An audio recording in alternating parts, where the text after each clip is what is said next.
Hello everyone, আমি Naznin Singapore থেকে 15 minute Bangla শেখার আসরে সকল শিক্ষার্থীকে জানাচ্ছি সাদর সম্ভাষণ। তোমরা কেমন আছো? আজকে আমাদের পাঠ 114। আজকে আমরা শিখব নতুন কিছু পেশাজীবী সম্পর্কে বিস্তারিত এবং বিকলাঙ্গ মুক ও বধির সম্পর্কে জানব। তো শুরু করি। লাস্ট লেসনে আমরা কতগুলি পেশাজীবী সম্পর্কে জেনেছি। আজকে আরও নতুন কিছু পেশাজীবী সম্পর্কে জানবো। ওকে, সাংবাদিক। 1 নম্বর হচ্ছে সাংবাদিক।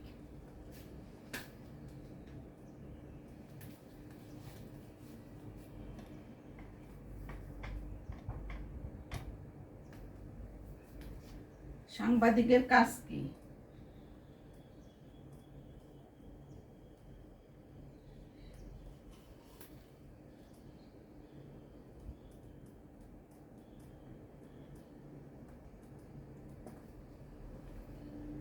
সাংবাদিক কি ধরনের কাজ করে? সংবাদপত্রে যারা বা যিনি নানা রকম সংবাদ লেখেন তাদেরকেই বলা হয় সাংবাদিক, তাই না? 2 নম্বর কি?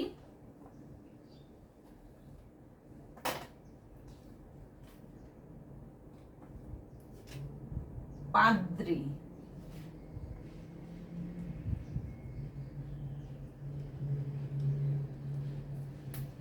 পাদ্রী পাদ্রী কি? যিনি বা যারা খ্রিস্টান ধর্মযাজক তাদেরকেই বলা হয় পাদ্রী, তাই না?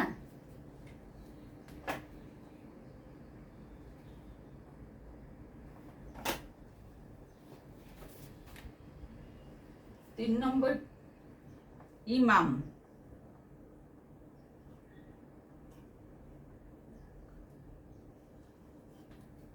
ইমাম ইমাম ইমামের কাজ কি? যিনি বা যারা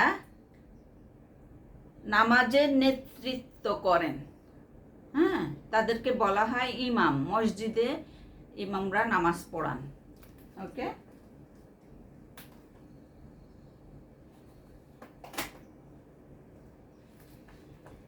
4 নম্বর কি? পাঠক।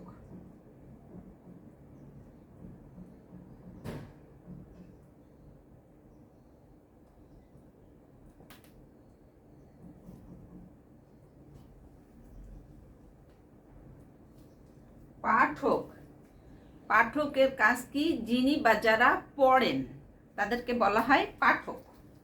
5 নম্বরে কি?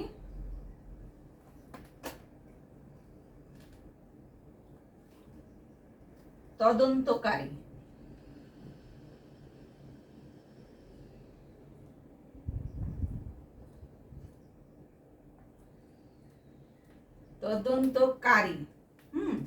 যিনি বা যারা কোনো সত্য অবস্থা সম্পর্কে সঠিক খোঁজ বা অনুসন্ধান করেন তাদেরকে বলা হয় তদন্তকারী, তাই না?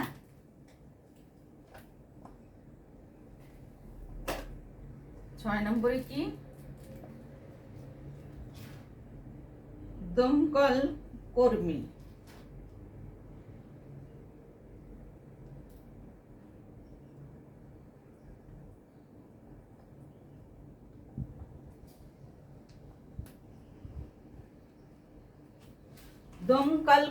দমকল কর্মীর কাজ কি? যিনি বা যারা বা যে সমস্ত কর্মী আগুন নেভানোর কাজে পানি নিক্ষেপের যন্ত্র ব্যবহার করেন তাদেরকে বলা হয় দমকল কর্মী, তাই না?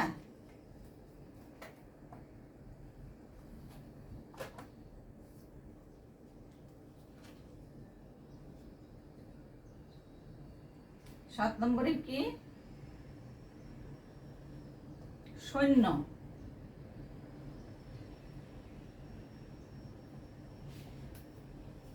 সৈন্যর কাজ কি? যিনি বা যারা যুদ্ধ করেন তাদেরকে বলা হয় সৈন্য, তাই না? 8 নম্বর কি হবে?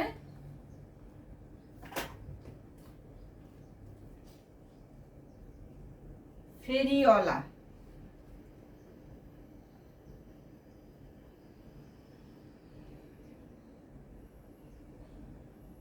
ফেরিওয়ালা।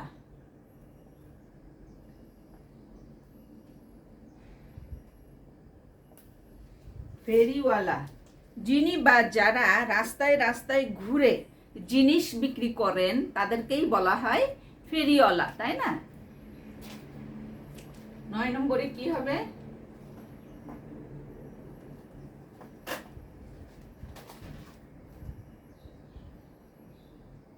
ফল বিক্রেতা।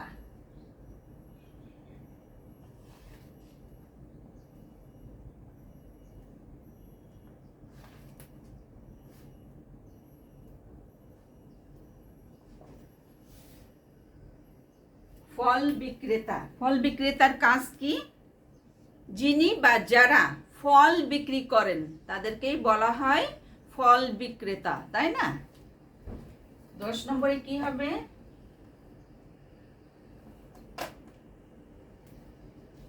ফুল বিক্রেতা।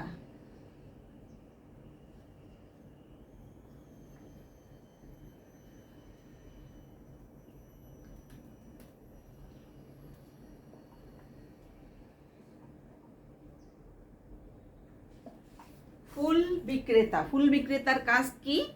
যিনি বা যারা ফুল বিক্রি করেন তাদেরকেই বলা হয় ফুল বিক্রেতা, তাই না? তো আজকে আমরা 10টি পেশাজীবী সম্পর্কে জেনেছি।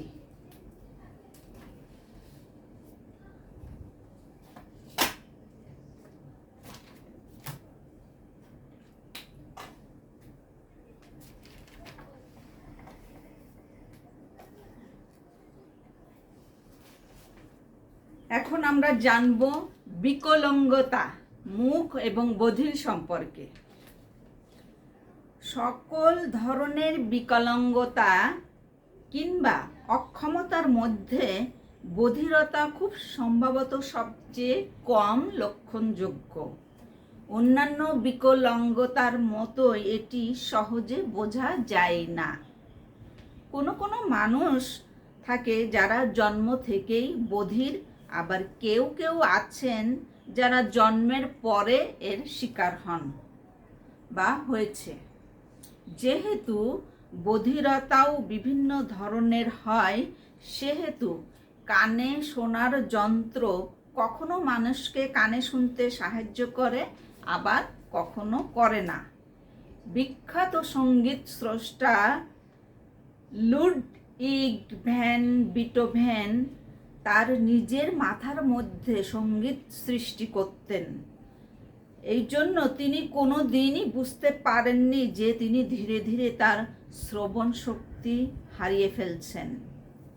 প্রকৃতপক্ষে তার সঙ্গীত জীবনের শেষের দিকের সৃষ্ট সঙ্গীতগুলো অনেক বেশি দক্ষতার এবং কল্পনা শক্তির পরিচয় বহন করে। মুক এবং বধির কথাটা প্রায়ই একসঙ্গে শোনা যায় বলে অনেকেরই ধারণা, একটা ভুল ধারণা আছে অনেকেরই, যে সব বধির মানুষই বোবা। প্রকৃতপক্ষে অনেক বধির মানুষ আছে যারা কথা বলতে পারে, তবে এতে তারা বেশ অস্বস্তি বোধ করে, কারণ তারা নিজেদের কথা নিজেরা শুনতে পায় না। অনেক সময় মনে করা হয় যে বোকা ও মূর্খ হয়ে থাকে। এটা অনেক সময় মনে করা হয়। ব্যাপারটা একেবারেই ঠিক নয়। তারাও আর 10 জন স্বাভাবিক মানুষের মতো যে কোনো কাজেই দক্ষতার পরিচয় দিতে পারে। বধির মানুষেরা একজন আরেকজনের সঙ্গে কথা বলার সময় হাতের ভাষা অর্থাৎ সাইন ল্যাঙ্গুয়েজ, বডি ল্যাঙ্গুয়েজ ব্যবহার করে। এই কারণেই রাস্তাঘাটে অনেক সময় বধির মানুষের দেখা যায় হাত নেড়ে নেড়ে একজন আরেকজনের সঙ্গে মনের ভাব বিনিময় আদান প্রদান করছেন। অনেক মানুষ আছে যারা খুব অভদ্রভাবে তাদের দিকে তাকিয়ে থাকে এবং ভেবে অবাক হয় যে পৃথিবীতে এদের মতো মানুষও বসবাস করে। সত্যি কথা বলতে কি, বধিররা এই ধরনের অভদ্র ব্যবহারের সঙ্গে এতটাই পরিচিত যে তারা এদেরকে উপেক্ষা করে নিজেদের মতো কথা বলতে থাকে। মুখের ভাষার মতো পৃথিবীতে অনেক ধরনের হাতের ভাষাও আছে। এই হাতের ভাষা প্রতিটা শব্দকে প্রকাশ না করে বরং একটা ভাবকে প্রকাশ করে। অবশ্য এই কারণে এটা ভাবা একেবারেই ঠিক নয় যে হাতের ভাষা লেখার ভাষা থেকে কোনো অংশে কম। এই হাতের ভাষা দিয়েই বধির মানুষেরা একে অপরের সঙ্গে খুব ভালোভাবেই মনের ভাব প্রকাশ করতে পারে। বধির ছেলে মেয়েদের জন্য আমেরিকান গ্ল্যাডিয়েটরে অংশগ্রহণকারী সিরেন একজন রোল মডেল। তাকে দেখে সকলেই বুঝতে পারে যে বধিরতা কোনো অক্ষমতা নয়। এটা নিয়েও একজন মানুষ সুস্থ এবং স্বাভাবিক জীবনযাপন করতে পারে। সুতরাং এটা থেকে আমাদের যেটা বুঝেছি সেটা হচ্ছে যে যদি কেউ বিকলাঙ্গ বা মুখ বা বধির হয়, তাহলে তাদের বা তাদের প্যারেন্টসদের কোনোভাবেই এটা নিয়ে মন খারাপ করা উচিত নয়।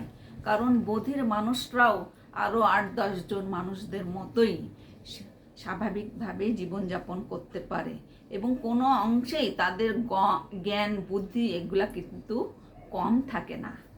সুতরাং আল্লাহ যাকে যেভাবে সৃষ্টি করেছেন সেটা মেনে নিয়েই জীবনের পথে এগিয়ে যাওয়াটাই বুদ্ধিমানের কাজ। তো আজকে আমরা এই বিকলাঙ্গতা, মুখ ও বধির সম্পর্কে জেনে যতগুলি নতুন শব্দ শিখেছি, প্রত্যেকটি শব্দ এখানে একে একে লিখব এবং প্রত্যেকটি শব্দ দিয়ে একটি একটি করে বাক্য তৈরি করব। ওকে?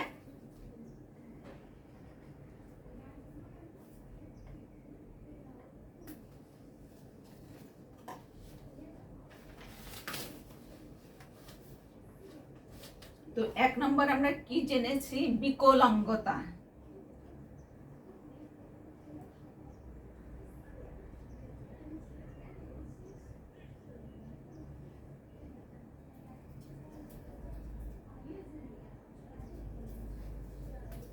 বিকলাঙ্গতা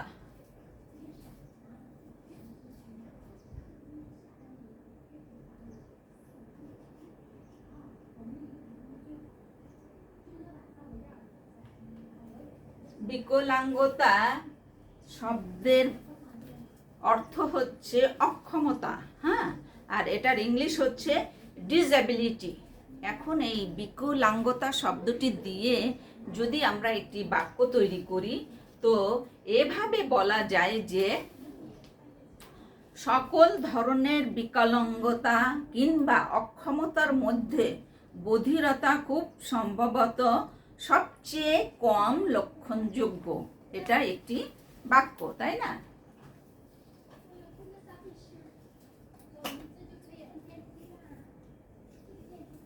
দুই নম্বরে আমরা কি জেনেছি? বধিরতা।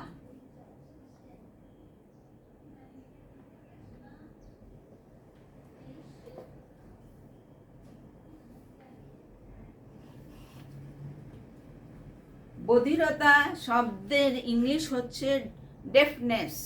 এই শব্দটি দিয়ে যদি আমরা একটি বাক্য তৈরি করি, তো এভাবে বলা যায় যে কোনো কোনো মানুষ থাকে যারা জন্ম থেকেই বধির, আবার কেউ কেউ আছে যারা জন্মের পরে এর শিকার হয়েছে। এটা একটি বাক্য, তাই না? 3 নম্বরে আমরা কি জেনেছি?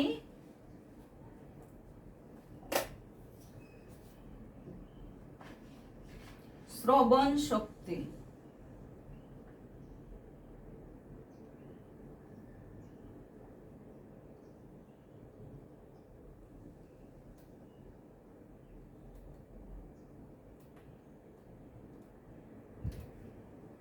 শ্রবণ শক্তি, শ্রবণ শক্তির অর্থ হচ্ছে কান দিয়ে শোনার ক্ষমতা।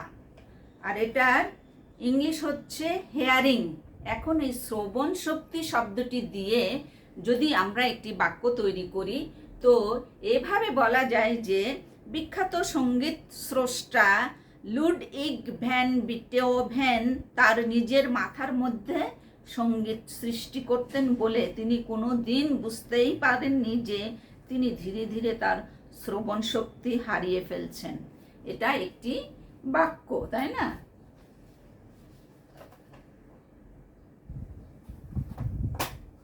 4 নম্বরে আমরা কি শিখেছি? উপেক্ষা।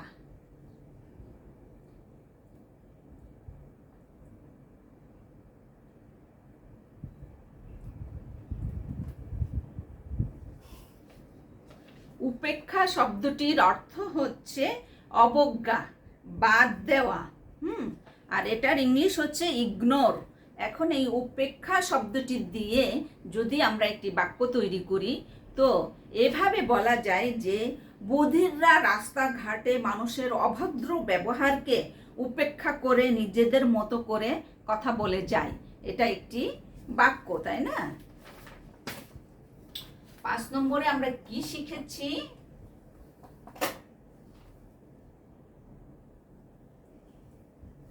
দক্ষতা।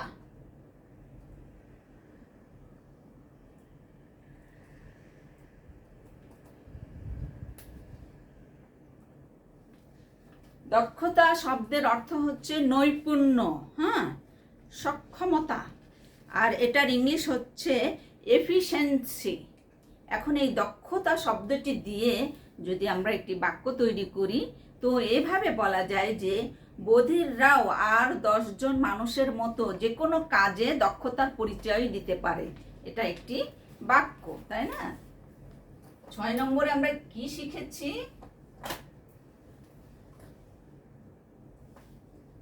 অভদ্র।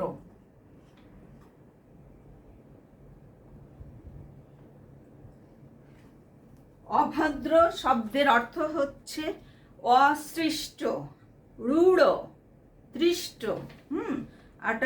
এটার ইংলিশ হচ্ছে রুড। এখন এই অভদ্র শব্দটি দিয়ে যদি আমরা একটি বাক্য তৈরি করি, তো এভাবে বলা যায় যে বধিররা সাধারণত অভদ্র আচরণকে উপেক্ষা করে নিজেদের মতো করে জীবন অতিবাহিত করে। এটা একটি বাক্য, তাই না? তো আজকে সর্বমোট আমরা 6টি নতুন শব্দ শিখেছি এই বিকলাঙ্গতা, মুখ এবং বধির সম্পর্কে জেনে। তো